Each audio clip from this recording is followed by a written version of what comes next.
पूरा पढ़ूंगी। Can you think of how tapetal cells could become बायन्यूक्लिएट।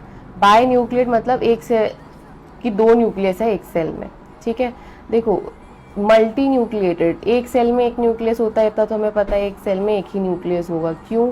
जब सेल डिवाइड होता है, मान लो इस सेल को डिवाइड होना है, तो ये पहले क्या करेगा, ये इस न्यूक्लियस को डिवाइड करेगा। जैसे ही न्यूक्लियस डिवाइड होगा वैसे ही साइटोप्लाज्म डिवाइड होकर दो डिफरेंट सेल बन जाएंगे। This is a usual cell division का प्रोसेस, ठीक है। पर जब मल्टी न्यूक्लिएटेड सेल बनता है, तो ये एक सेल है, इसको मल्टी न्यूक्लिएटेड सेल बनना है, तो ये यहाँ पर ही अपने नंबर ऑफ न्यूक्लियस को इंक्रीज करता जाता है, ठीक है। तो मतलब जो न्यूक्लियर डिवीजन है, न्यूक्लियस की डिवीजन है, वो डायरेक्टली फॉलो नहीं होती है साइटोप्लाज्म, मतलब न्यूक्लियर डिवीजन होते ही साइटोप्लाज्मिक डिवीजन नहीं हो जाता है।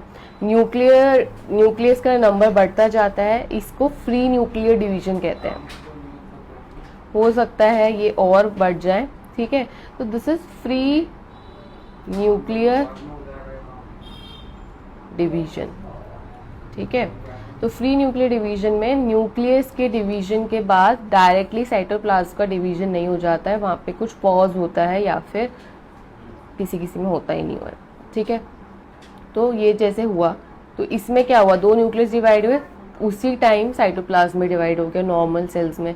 बट फ्री न्यूक्लियर डिवीजन्स में जो न्यूट्रिशन प्रोवाइड करना जिनका मेन काम होता है, जैसे कि कोकोनट वाटर है, जो वो वाटर होता है उसमें बहुत सारे न्यूक्लियस होते हैं, वो बहुत न्यूट्रिटिव भी होता है, इसीलिए ही होता है क्योंकि उसमें फ्री न्यूक्लियर डिवीजन्स होती जाती है। और जैसे जैसे उसका साइटोप्लाज्म डिवाइड होता जाता है, वैसे वैसे जो कोकोनट में एक वाइट लेयर होती है वो बन जाती है।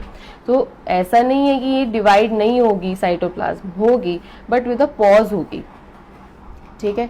तो ये